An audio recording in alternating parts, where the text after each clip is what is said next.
നമസ്തേ, ഞാൻ ശിവൻ, പാല brilliant studies സെൻറ്ററിൽ നിന്നും. NEET 2024 national eligibility cum entrance test ഇന്ത്യയിലെ MBBSൻ്റെയും BDSൻ്റെയും ഒക്കെ പ്രവേശനം തീരുമാനിക്കുന്ന, കേരളത്തിലെ മെഡിക്കൽ കോഴ്സുകൾക്കെല്ലാം 13 കോഴ്സുകൾക്കും പ്രവേശനം തീരുമാനിക്കുന്ന, BSc നേഴ്സിംഗിൻ്റെ ഏതാണ്ട് ഒരു 20% പ്രവേശനം തീരുമാനിക്കുന്ന നീറ്റ് 2024 ഓൺലൈൻ ആപ്ലിക്കേഷൻ മാർച്ച് 9 വരെയായിരുന്നു ആദ്യം അനൗൺസ് ചെയ്ത ഡേറ്റ്. അതിപ്പോൾ എക്സ്റ്റെൻഡ് ചെയ്തിരിക്കുന്നു. ഓൺലൈനായിട്ട് അപ്ലൈ ചെയ്യാനായിട്ട് സാങ്കേതികമായിട്ട് ചില തകരാറുകൾ മൂലം അവസാനത്തെ ദിവസങ്ങളിൽ കുറേ അധികം കുട്ടികൾക്ക് രജിസ്ട്രേഷൻ കംപ്ലീറ്റ് ചെയ്യാൻ പറ്റാത്ത സാഹചര്യത്തിൽ നീറ്റ് 2024 ഓൺലൈൻ ആപ്ലിക്കേഷൻ എക്സ്റ്റെൻഡ് ചെയ്തിരിക്കുന്നു. മെയ് 5 ഉച്ചകഴിഞ്ഞ് 2 മുതൽ 5:20 വരെ ഇന്ത്യയിലും വിദേശത്തെ 14 സിറ്റികളിലുമായിട്ടാണ് നീറ്റ് 2024 നടക്കുന്നത്. അതിൻ്റെ പുതിയ നോട്ടിഫിക്കേഷനിലോട്ട് നമുക്കൊന്ന് കണ്ണോടിക്കാം. നീറ്റ് 2024 ഇതുവരെ ഏതാണ്ട് 25 ലക്ഷത്തോളം കുട്ടികളാണ് ഓൺലൈനായിട്ട് അപ്ലൈ ചെയ്തിരിക്കുന്നത്.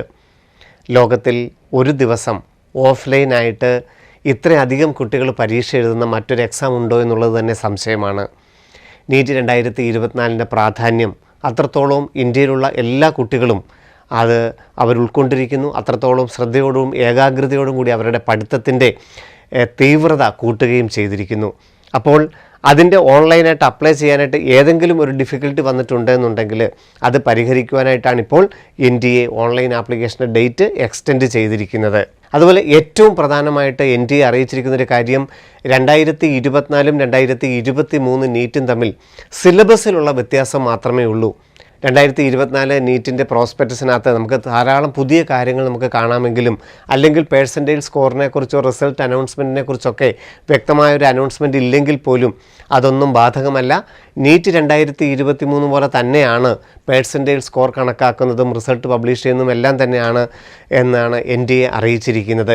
സിലബസിൽ മാത്രം ഏറ്റവും പുതിയ സിലബസ് അനുസരിച്ച് തന്നെയായിരിക്കും നീറ്റ് എക്സാം നടക്കുന്നത്.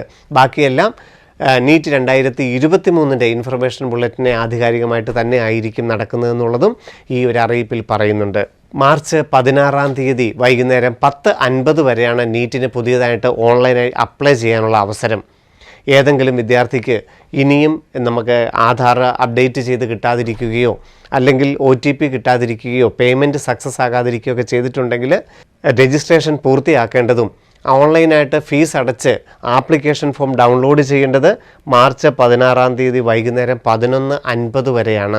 നീറ്റിന് ഓൺലൈനായിട്ട് അപ്ലൈ ചെയ്യാനുള്ള അവസരം പിന്നീട് ഒരു കാരണവശാലും നീട്ടി നൽകുകയില്ല. ഓൺലൈനായിട്ട് രജിസ്റ്റർ ചെയ്യുകയും പേഴ്സണൽ ഡീറ്റെയിൽസ് കൊടുക്കുകയും എല്ലാ ഇമേജസ് അപ്ലോഡ് ചെയ്യുകയും ആപ്ലിക്കേഷൻ ഫീസ് അടച്ച് ആപ്ലിക്കേഷൻ ഫോം ഡൗൺലോഡ് ചെയ്യുകയും ചെയ്യേണ്ടത് 16 വൈകുന്നേരം 11:50 അവസാനിക്കും. നീറ്റിൻ്റെ ഓൺലൈൻ ആപ്ലിക്കേഷൻ ആരംഭിച്ച ദിവസങ്ങളിൽ ആദ്യത്തെ 2 ആഴ്ച വിദേശത്ത് എക്സാം സെൻറ്റർ അനുവദിച്ചിട്ടുണ്ടായിരുന്നില്ല. അതുകൊണ്ട് ആ വിദ്യാർത്ഥികൾക്കുൾപ്പെടെ നീറ്റിൻ്റെ ആപ്ലിക്കേഷനിൽ വേണ്ട കറക്ഷൻസ് വരുത്താനുള്ള സമയം അതിന് ശേഷമായിരിക്കും. 17 മാത്രമേ വൺ ടൈം കറക്ഷൻ ഫെസിലിറ്റി ആരംഭിക്കുകയുള്ളൂ. കറക്ഷൻ ഫെസിലിറ്റി അതുപോലെ exam city announcement, admit card release ചെയ്യുന്ന ഡേറ്റുകൾ വഴിയെ NTA അറിയിക്കാമെന്നാണ് പറഞ്ഞിരിക്കുന്നത്. അതിലാദ്യം വരുന്നത് വൺ ടൈം കറക്ഷൻ ഫെസിലിറ്റിയാണ്. ഓൺലൈനായിട്ട് അപ്ലൈ ചെയ്തപ്പോൾ നമുക്ക് വന്നിരിക്കുന്ന തെറ്റുകൾ തിരുത്തുവാനും അപ്ലോഡ് ചെയ്ത ഇമേജസ് മാറ്റുവാനും ഒക്കെ നമുക്കായിട്ട് വന്നിരിക്കുന്ന തെറ്റുകൾ തിരുത്താൻ 17 മുതൽ വൺ ടൈം കറക്ഷൻ, 17 ശേഷം വൺ ടൈം കറക്ഷൻ ഫെസിലിറ്റി അനുവദിക്കുന്നതാണ്. നമുക്ക് വിദേശത്തെ എക്സാം സെൻറ്ററിലോട്ട് മാറ്റണമെന്നുണ്ടെങ്കിൽ, അല്ലെങ്കിൽ എക്സാം സെൻറ്റർ ഇവിടെയാണെങ്കിലും ചേഞ്ച് ചെയ്യണമെന്നുണ്ടെങ്കിൽ, നമ്മൾ ആപ്ലിക്കേഷനിൽ വന്നിരിക്കുന്ന ഏതെങ്കിലും സ്പെല്ലിംഗ് മിസ്റ്റേക്കുകൾ തിരുത്താനൊക്കെയുള്ള അവസരമാണ് വൺ ടൈം കറക്ഷൻ ഫെസിലിറ്റി. അത് പക്ഷേ ഒരു വൺ ടൈം മാത്രമേ, ഒരിക്കൽ മാത്രമേ നമുക്കത് കറക്റ്റ് ചെയ്യാനാവുകയുള്ളൂ. ഏറ്റവും പ്രധാനപ്പെട്ടതെന്ന് തോന്നുന്നത് മാത്രമേ ദയവായിട്ട് കയറി കറക്ഷൻ ചെയ്യാവുള്ളൂ. എല്ലാ ഡീറ്റെയിൽസും എഡിറ്റ് ചെയ്യാവുന്നതാണ്. എങ്കിലും ഏറ്റവും പ്രധാനപ്പെട്ട കാര്യങ്ങൾ, കാൻഡിഡേറ്റിൻ്റെ പേര്, അച്ഛൻ്റെ പേര്, അമ്മയുടെ പേര്, date of birth, category, exam centre, question paper medium, upload ചെയ്യേണ്ട ഇമേജസ്, ഇങ്ങനെയുള്ള ഏറ്റവും പ്രധാനപ്പെട്ട കാര്യങ്ങളുണ്ടെങ്കിൽ വൺ ടൈം കറക്ഷൻ ഫെസിലിറ്റി ഉപയോഗിക്കുകയും ഇപ്പോൾ തന്നെ നിങ്ങൾക്ക് ആപ്ലിക്കേഷൻ ഫോം നോക്കിയിട്ട് എന്തെങ്കിലും തെറ്റുകൾ ഉണ്ടെന്നുണ്ടെങ്കിൽ അതൊക്കെ മാർക്ക് ചെയ്ത് വെക്കാം. 16 ശേഷം അത് വൺ ടൈം കറക്ഷൻ ഫെസിലിറ്റി അനുവദിക്കുന്നതുമാണ്. കാറ്റഗറി ചേഞ്ച് ചെയ്താൽ മാത്രമാണ്, അതായത് OBCയിൽ നിന്ന് ജനറലിലോട്ടൊക്കെ മാറ്റാനുള്ള അവസരമുണ്ട്. സർട്ടിഫിക്കറ്റ് കിട്ടുകയില്ലെങ്കിൽ അങ്ങനെ വന്നാൽ മാത്രം ആപ്ലിക്കേഷൻ ഫീസ് അടയ്ക്കേണ്ടതായിട്ട് വരും. അല്ലാതെ വൺ ടൈം കറക്ഷൻ ഫെസിലിറ്റി ഉപയോഗിച്ചു എന്നുള്ള കാരണത്താൽ യാതൊരുവിധ രജിസ്ട്രേഷൻ ഫീസും കൂടുതലായിട്ട് അടയ്ക്കേണ്ടതായിട്ടില്ല. എന്നാൽ ഇന്ത്യയിൽ നിന്ന് എക്സാം സെൻറ്റർ വിദേശത്തോട്ട് മാറുകയാണെങ്കിൽ 1700 രൂപയാണ് ഇപ്പോൾ നമ്മൾ അടച്ചിരിക്കുന്നത്, അല്ലെങ്കിൽ 1600. അത് 9500 ബാക്കിയുള്ള എമൗണ്ട് ഓൺലൈനായിട്ട് അടയ്ക്കേണ്ടതായും വരും. അപ്പോൾ 16-ാം തീയതി വരെ ഓൺലൈനായിട്ട് പുതിയതായിട്ട് അപ്ലൈ ചെയ്യാനുള്ള അവസരമാണ്.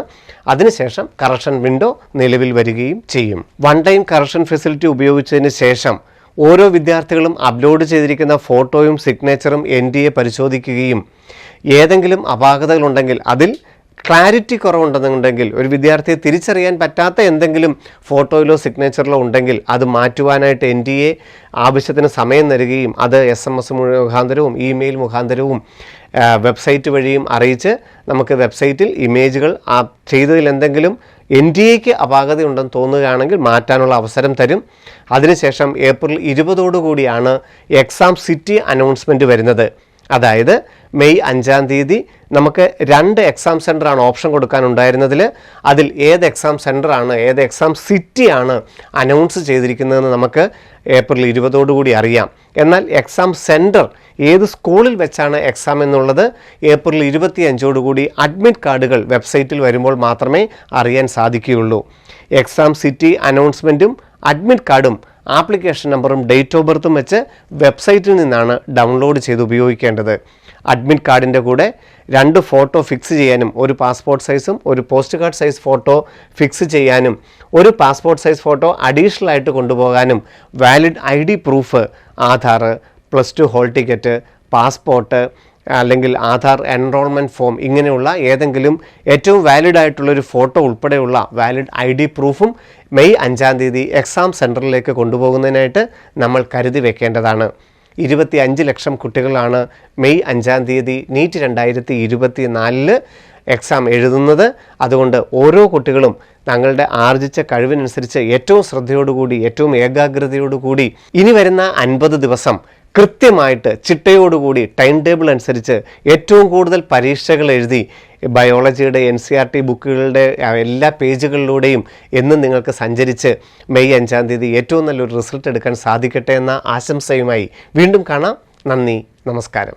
എൻട്രൻസ് സംബന്ധമായ വാർത്തകളും അപ്ഡേഷനുകളും ഏറ്റവും വേഗം ആധികാരികമായി അറിയാൻ ബ്രില്യൻറ്റ് സ്റ്റഡി സെന്റർ പാല യൂട്യൂബ് ചാനൽ സബ്സ്ക്രൈബ് ചെയ്യുക. ബെൽ ഐക്കൺ അമർത്തുക. ഈ വീഡിയോ മറ്റ് സുഹൃത്തുക്കളിലേക്കും ഷെയർ ചെയ്ത് നൽകുക.